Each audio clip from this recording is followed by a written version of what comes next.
Hi, I'm Tracy Townsend. I'll be taking you through the top stories from around Columbus. The longtime director of Ohio's prison system is stepping down to help support Governor Mike DeWine throughout the end of his term. Her resignation comes at a time where that department faces a wrongful death lawsuit, and there are growing concerns about prison safety.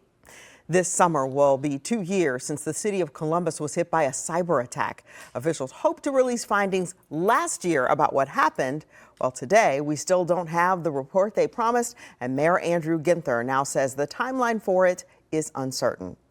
There's a different kind of medicine making rounds at the Ohio State University Wexner Medical Center. One doctor is providing patients with a dose of music to uplift their spirits during some of their most difficult times. Let's dive into these stories and more making headlines across Central Ohio.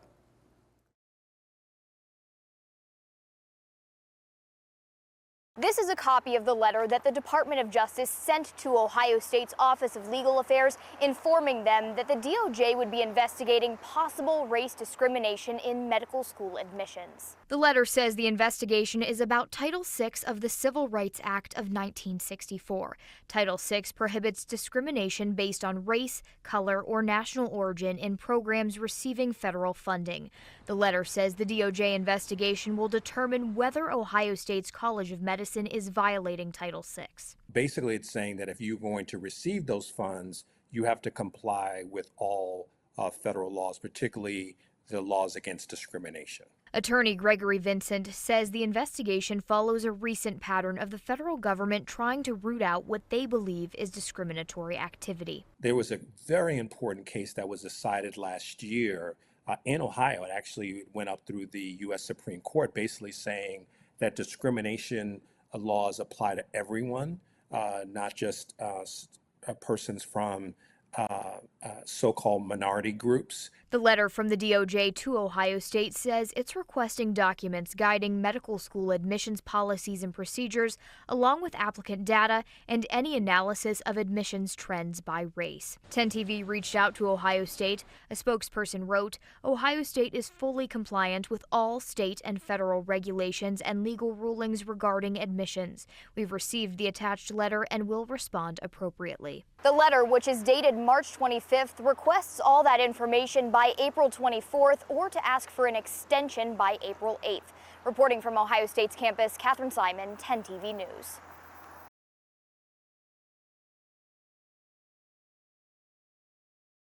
Annette Chambers-Smith has led the ODRC for about the last 7 years. We're told her last day will be March 28th, and after that, we're told she'll then start working for the governor's office. But we wanted to know why she was leaving and why now. In a March 16th memo to staff, ODRC Director Annette Chambers-Smith announced her resignation. That memo says she'll be taking a job with the governor's office to support him throughout the end of his term.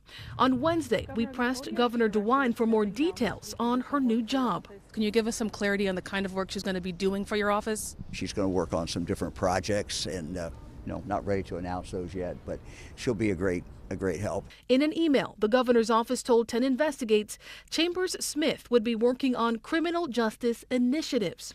Her departure comes as that department is facing a wrongful death lawsuit. It centers on the Christmas 2024 killing of Ross Correctional Officer Andrew Lansing. Court documents say Lansing was killed by inmate Rashawn Cannon while alone in a guard shack. Is there a concern that she's stepping down in the middle of ODRC facing that wrongful death lawsuit, though, for Andrew Lansing?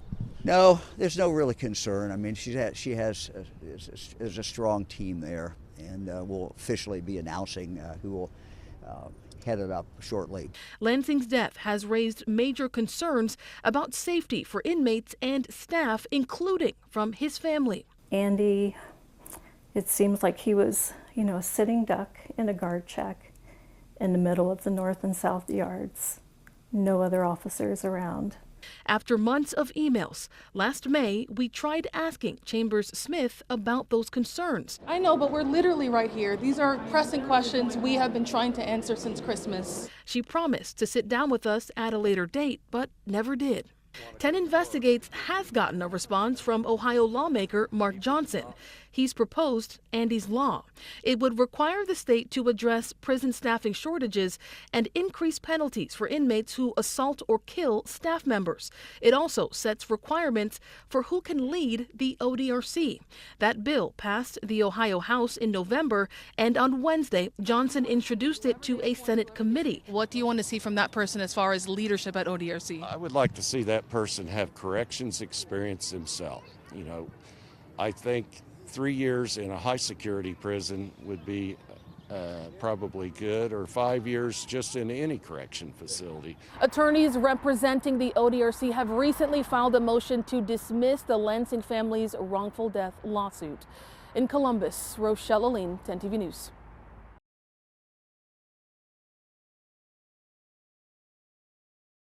Our hope is, later this year, beginning of next year, these things take time. That was Columbus Mayor Andrew Ginther in the fall of 2024, explaining when a report would be done that would detail how cyber criminals were able to infiltrate the city's infrastructure.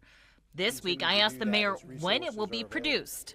So a year and a half ago, you promised us a report on the cybersecurity attack, second quarter of last year. We're still waiting for that report. When is it going to be available? We hope as quickly as possible. As you know, this is a pretty complex investigation. As we've reported, thousands of residents, city employees, crime victims, and even visitors may have been affected by the breach when the criminals stole private, sensitive information from the city.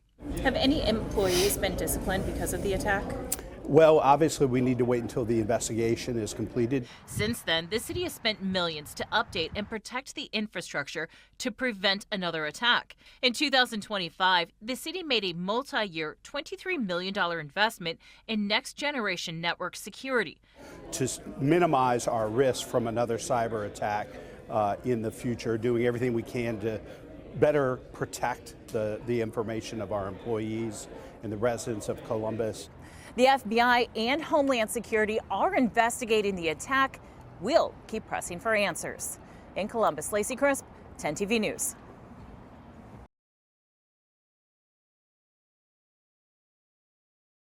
When we were at the airport a week ago, people were spending less than 10 minutes on average waiting in line for TSA. Now airport officials estimate travelers will spend about 40 minutes in line at TSA. Of course, that depends on the time of the day that you get to the airport, but travelers we talked to are playing it safe. It doesn't look bad at all. We signed up for both Clear and TSA touchless ID. See, I could have spent more time getting ready. According to the airport, the early mornings are the busiest, but a spokesperson tells us amid the shutdown, all operations here are still running smoothly, and we haven't seen any significant delays. DHS expected to be sending in ICE agents today to support TSA at airports across the country, including Cleveland. DHS would not confirm if ICE agents could come to Columbus. We asked Mayor Ginther about the possibility. Well, obviously, there's not a whole lot of communication we've had directly with ICE. We never know when they're coming or going. The airport tracks wait times for TSA at flycolumbus.com, warning these estimates may not be updated consistently throughout the shutdown. Travelers tell us they'll continue to take precautions to make sure they don't miss their flight back home. We're hoping everything gets resolved sooner rather than later. If you have a flight coming up, airport officials are still recommending you get here 90 minutes beforehand, especially during spring break season. Reporting at the airport, Carla Rogner, 10 TV News.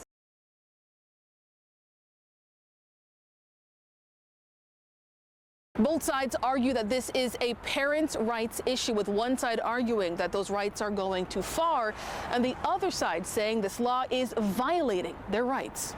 Should minors in Ohio be allowed to access gender-affirming medical care?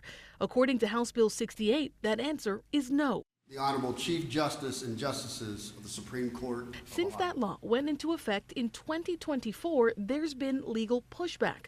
On Tuesday, Ohio State Supreme Court justices heard oral arguments in that fight. Several Ohio families are suing the state because of that law. The ACLU attorneys representing those families say those treatments are used to help kids who are experiencing gender dysphoria. And they added that they should be legalized for very limited medical purposes similar to opioids. Opioids are allowed for specific purposes. There are regulations on opioids, significant regulations. But the Ohio Attorney General's office disagrees. Is it the state's position that parents have no rights in this? That's not exactly right, Your Honor. Our position is that parents do not have an unlimited right to override the General Assembly's contrary determination. It's not a constitutional right. 10 Investigates took that statement directly to ACLU attorneys after Tuesday's hearing. This is a fundamental right that parents historically have had in Ohio and across the country. I think that trans kids, trans people are being used as pawns in political games. And a spokesperson for the Ohio Attorney General's office released a statement after court saying, quote, "We're defending Ohio's right to protect children from risky medical treatments. It makes sense to keep children from making life-altering decisions before they're mature enough to fully understand those lifetime consequences," end quote. The Ohio State Supreme Court justices are expected to issue a written opinion coming soon. In Columbus, Rochelle Aline, 10 TV News.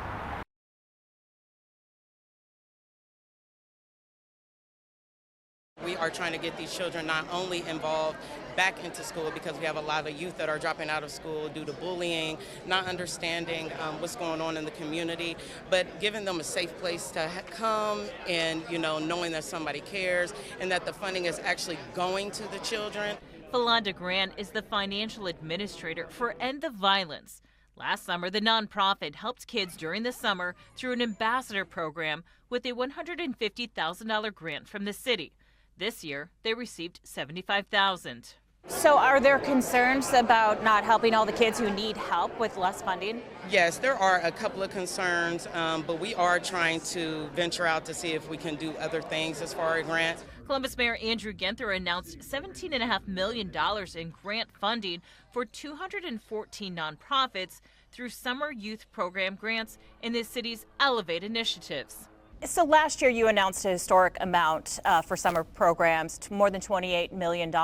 Why the decrease in funding this year?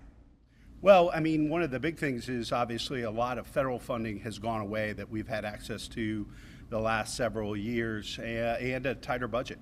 And so we work closely with council to try to make the most significant investments available in the programs that are making a difference. Groups like End the Violence say they are excited they were given the grant and will try to stretch it to keep kids busy this summer. It is very important that we receive this funding so that way, we can continue to do the great work that we do.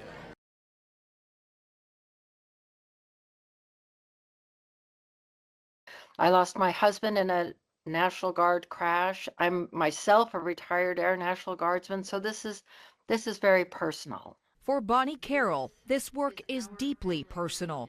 She founded TAPS, Tragedy Assistance Program for Survivors, to support families of fallen service members in their darkest moments. Anything the family needs that at this point the military can't provide, we're there. And we will be there for the families for the rest of their lives, providing that comfort, the care, the additional support. Anything families might need. That support now surrounds the families of Captain Seth Koval, Captain Curtis Angst, and Master Sergeant Tyler Simmons, who died in a refueler crash in Operation Epic Fury. They were deployed, they were serving where the mission sent them, and now we as a nation grieve their passing. But also for the families, it's very private.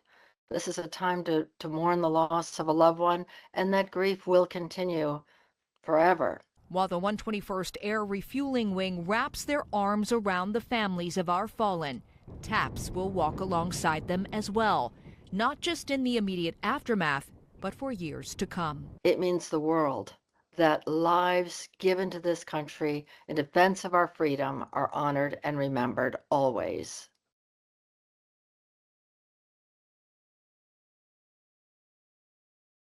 I hope if they took it, they either needed it they were in a tough spot and they needed it to afford something, food, or a place over their head to sleep. That's Zach Miller. When we spoke with him nearly a month ago, his Chevy pickup truck had just been stolen from a parking lot in downtown Columbus. The worst thing is my dad's ashes were in the truck. He didn't care about the truck or even the thousands of dollars worth of tools inside, just his dad's ashes. Weeks went by without any answers until last week, when he got a call from Columbus police. They said they had a location of the truck, and I was like, all right, did you guys find it? And they said no, it was abandoned in some parking lot, and it got impounded from there. Miller says police told him the truck was found in an apartment complex off of Harmon Avenue, less than 10 minutes from where it was stolen. When I first got to it, the first thing I seen laying right on top was the lid to the tin. So my heart sank a little bit. So I was like, oh, maybe it's not in here or got thrown away. But he kept looking. It was filled with trash. And I started digging through a little bit of it, and then about in the middle of the truck at the bottom was the rest of the can with his ashes still in the sealed bag. It was exciting. It was good. Glad to have him back. My grandmother, she was very happy. I'm pretty sure she was crying, but she won't admit that. But the truck wasn't exactly found how he left it. It looked like they used it as a dumpster. The center console was busted. All the compartments were busted. And most of his tools were gone. I work hard for the stuff I have, and just to see people disregard it like that, it's really disrespectful. But seeing the outpouring of support from the community after his story initially aired restored his faith in humanity. It means a lot that the communities out there still looking after each other. What do you think your dad would say about all this and the fact that you got the ashes back? He probably would have laughed. He lived life a little on the wild side too, so he probably would have laughed and had a good kick out of it. In Columbus, Carly Dion, 10 TV News.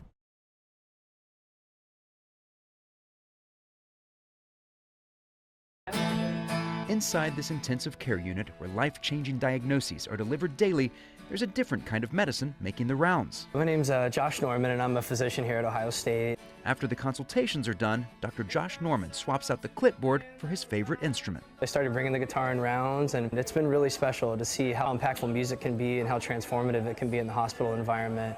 A psychiatrist by training, but a musician at heart, he's using music to reach patients in a way medicine alone sometimes can't. It really introduces humanism into medicine, and it's a way for people to kind of be reminded of who they are before being admitted here. The units on this floor are built for critical care, but workers say the impromptu concerts have been a nice change. When you have laughter and music, it distracts you and it takes you to a different place so you can cope better. And we get a lot of the sickest patients in Central Ohio. To bring a little light to our unit is one of our favorite things for our patients, but also as nurses. It brings a lot of light to us. And that light tends to spread quickly. We were just having a normal Friday on our unit, and we just hear like loud, guitar playing and singing. I looked down the hall and I saw Josh playing, and I started dancing myself. Room to room, patient to patient, turning long hospital stays into moments of connection. We talk a lot about like physical health and well-being, but mental health and how we think and how we feel on the day-to-day gets forgotten a lot as practitioners, but also for our patients. And for the patients, those moments can mean everything. I asked my nurse, hey, can you grab him? Because I'd like to have him come and play for me. Sam Hassler is a nurse himself, now on the other side of care, recovering from heart surgery. It's uplifting and it's fun. It takes your mind off of the bad things that are going on. Wellness, not measured in charts or test results, but perhaps something just as powerful. Yeah, I honestly think I do more with this guitar sometimes than I do with 13 years of medical training. Do you think that music can be used as a medicine? I think so. I certainly feel better after hearing that. It brightens my spirits. Proof that sometimes the best medicine sounds like this. In Columbus, Jay Plyburn, 10 TV News. Awesome. I like that. I haven't, but I like it. That's a wrap on this week's edition of Around Columbus, your look at the stories shaping Central Ohio. Thanks for spending time with us. Stay safe, stay informed, and we'll see you next time. And don't forget, you can always get the latest updates on the go with the free 10 TV News app.